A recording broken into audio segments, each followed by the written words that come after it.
दोस्तों recently income tax department ने form 26 AS में कुछ चेंजेस करने का फैसला किया है। तो आज हम उसी के ऊपर बात करने वाले हैं कि 26 AS के अंदर इनकम टैक्स क्या चेंजेस करना चाहता है और उसमें अब तक क्या हुआ है। तो आइए चलते हैं, देखते हैं।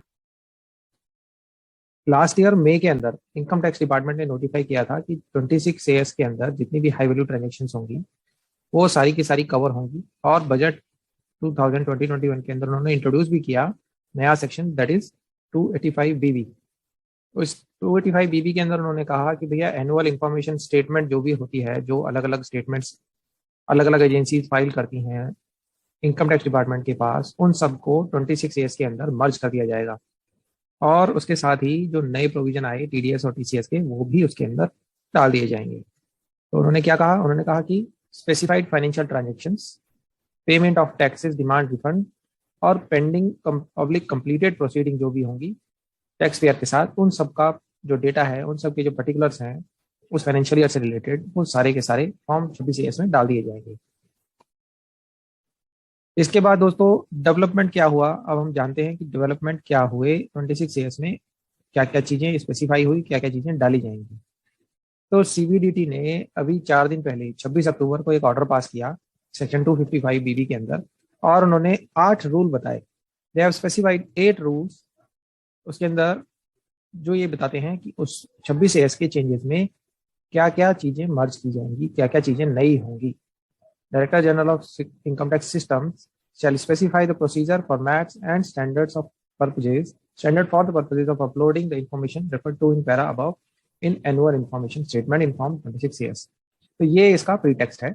इसके बाद इन्होंने जो 8 रूल बताए, हम उनके बारे में जानते हैं कि वो 8 रूल क्या होंगे। The 8 rules. तो इनकम टैक्स डिपार्टमेंट ने जो अभी 26 अक्टूबर को जो ऑर्डर नोटिफाई किया, उसके अंदर ये बोला कि ये वो 8 रूल्स हैं जो 26 AS के अंदर इंफॉर्मेशन डाली जाएंगी। तो फर्स्ट है foreign remittance information reported in form 15CC। ये फॉर्म 15CC क्या होता है जी? ये फॉर्म 15CC सबमिट किया जाता है एनुअल इंफॉर्मेशन रिटर्न के रूप में।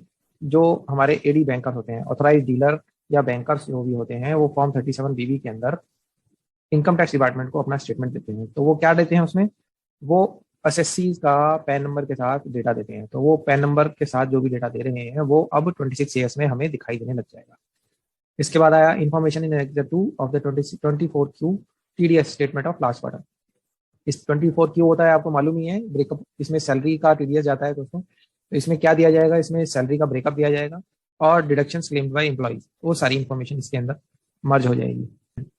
थर्ड पॉइंट है information in ITR of other tax payer, जैसे प्रॉपर्टी से रिलेटेड जो हम TDS वगैरह काटते हैं, हाउस रेंट क्लेम करते हैं सैलरी के अंदर, उसके अंदर मकान मालिक की जो पैन नंबर हम दाखिल करते हैं, वो सारी चीजें 26 AS में आने लग जाएंगी। इंटरेस्ट जो भी आया है आपका इनकम टैक्स रिफंड के रूप के साथ, जो भी इंटरेस्ट मिला है आपको, वो भी आएगा। फॉर्म 61A के रूप में जो भी पैन नंबर फाइल किए जाते हैं, वो सारे इसमें, उनके साथ जो भी इंफॉर्मेशन जाती है वो भी सारे 26 AS में मर्ज हो जाएंगे। ये किस तरह, ये फॉर्म क्या होते हैं दोस्तों, ये ज्यादातर फाइल करती हैं NBFC companies, money changers, trustees, mutual fund के ट्रस्टीज, प्रॉपर्टी रजिस्ट्रार जो गवर्नमेंट के होते हैं, वो सब लोग अपनी एनुअल स्टेटमेंट जो फाइल करते हैं 61A में, ये सारी इंफॉर्मेशन भी 26 AS के साथ आ जाएगी।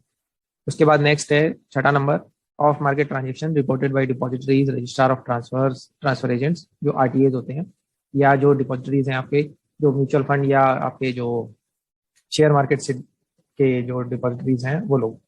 इन्फॉर्मेशन ऑफ डिविडेंड, यहाँ डिविडेंड की इंफॉर्मेशन जो म्यूचुअल फंड या RTA जो ट्रांसफर करते हैं।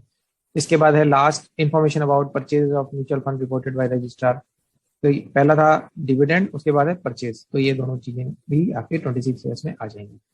इन सारी चीजों के 26 AS में मर्ज होने के बाद जो भी असेसमेंट की प्रोसीडिंग्स हैं या जो असेसीज को फायदा होने वाला है, तो उसको भी हम देख सकते हैं। नेक्स्ट स्लाइड पे जाते हैं, इसके बेनिफिट्स क्या क्या हैं। इसके बेनिफिट हमने इसी तरह नोट किए हैं कि फेसलेस असेसमेंट जो भी होगा वो, उसमें ये 26 AS काम आएगा। और जितने भी उससे पहले CBDT को अलग अलग स्टेटमेंट मिलती थी बैंकों से, म्यूचुअल फंड के ट्रस्टीज से, या जो भी हमारे RTAs हैं, फॉरेन करेंसी से रिलेटेड जो भी इंफॉर्मेशन मिलती थी AD बैंकर्स से या ऑथराइज्ड डीलर्स से, तो वो सब अलग अलग फॉर्म्स में मिलती थी। अब CBDT ने जब इस फॉर्म को नोटिफाई कर दिया है, नए फॉर्म को नोटिफाई कर दिया है, नई इन्फॉर्मेशन उसमें मर्ज हो जाएगी। तो ये सारे इन्फॉर्मेशन जो अलग अलग एजेंसीज अलग अलग फॉर्मेट्स में देती थी वो सारी 26 ईयर्स में आ जाएंगी। तो दोस्तों आज के लिए इतना ही। Thank you so much. जो लोग मेरे चैनल पर नए हैं उनसे रिक्वेस्ट है कि वो मेरे चैनल को सब्सक्राइब जरूर करें। इसी तरह की यूजफुल इन्फॉर्मेशन आपको आगे भी मिलती रहेगी।